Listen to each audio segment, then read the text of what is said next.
Thanks. If I can crack on to slide 2. My talk's actually going to focus a little bit more on the policy side of things, monitoring, reporting and verification in terms of gaps. So we have, when we looked at the pledges that countries made under the Paris Agreement, about 25% of those pledges are in the land sector. And similar to what NEM found was in the IAM models, the majority of countries' expectations are for their near-term emissions reductions to come from tree planting, afforestation and forest management, as well as through reduced emissions from deforestation.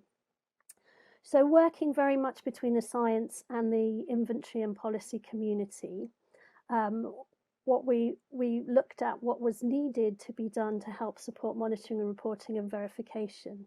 And greenhouse gas inventories that countries report they follow a really rigid set of rules. So to be policy relevant, the science to support MRV really needs to understand these rules, and you need to do things to facilitate comparability. Next slide, please. So the first piece of work that I'm just going to highlight looked at forest reference levels in Europe.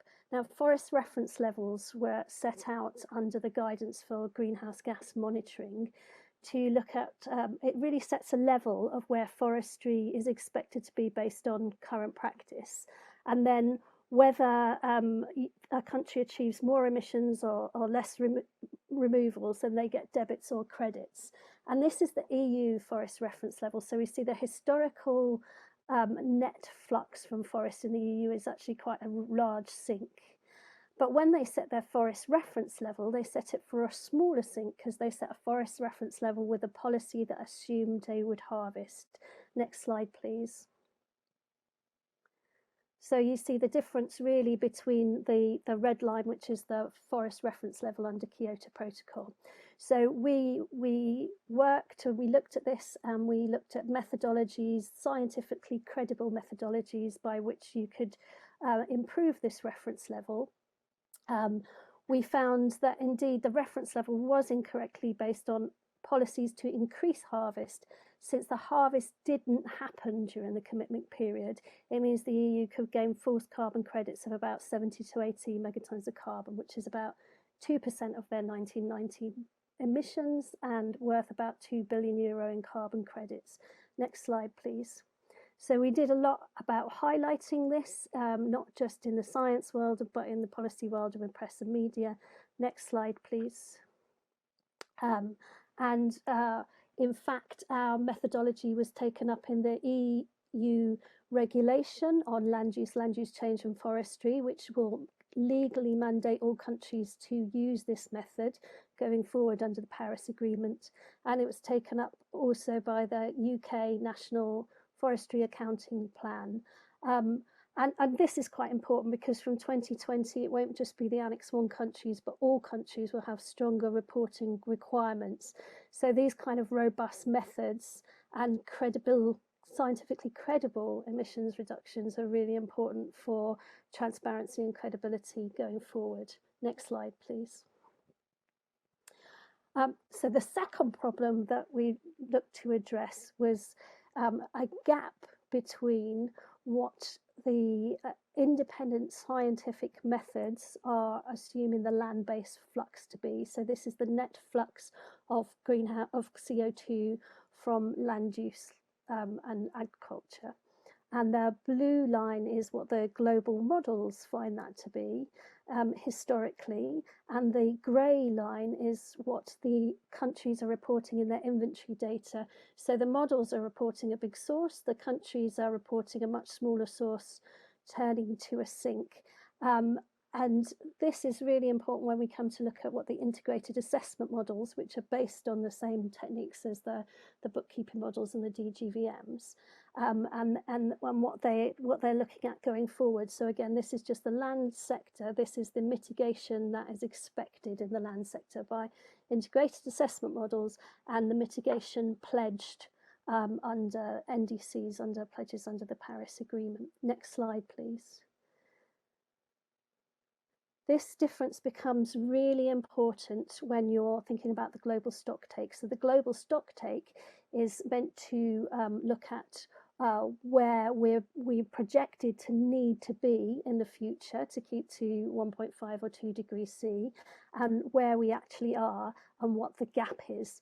And the trouble is, if our historical emissions are already off, then that means the future gap actually appears smaller than it is. So it appears like we're doing better than we are. So that will disincentivize more activity across all sectors. And that's done globally, but countries are also becoming under increasing scrutiny of what they're doing nationally. Next slide, please. So we dug into why this was, and the difference, part of the difference is due to what countries consider to be anthropogenic, what different approaches consider to be anthropogenic. So when you're cutting forests, the little picture furthest on the left, that's clearly anthropogenic.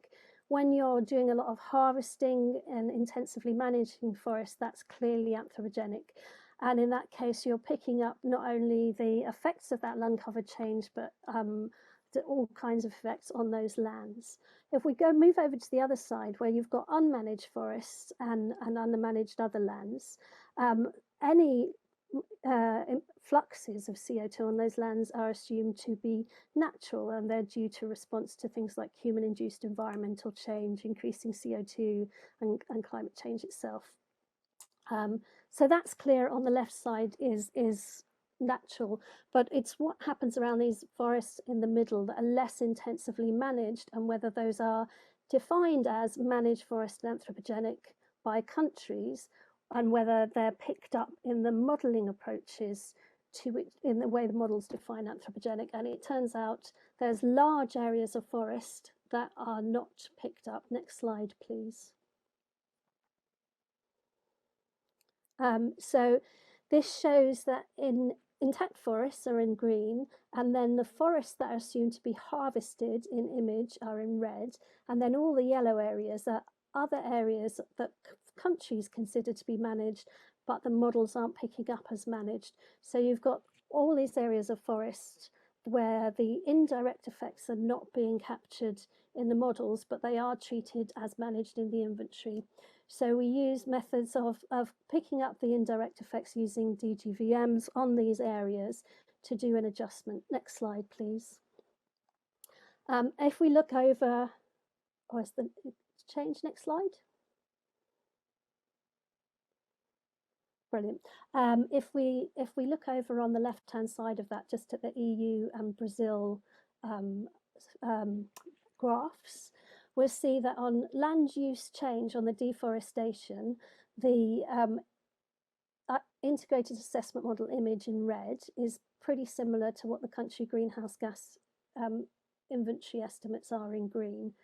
For the middle bars on those, when we look at forest management, we see that the red of the models is quite different from the green of the inventories. So in the EU's case, the models don't expect a lot of uptake from forests, but the inventories are finding a large uptake, are reporting a large uptake from forests.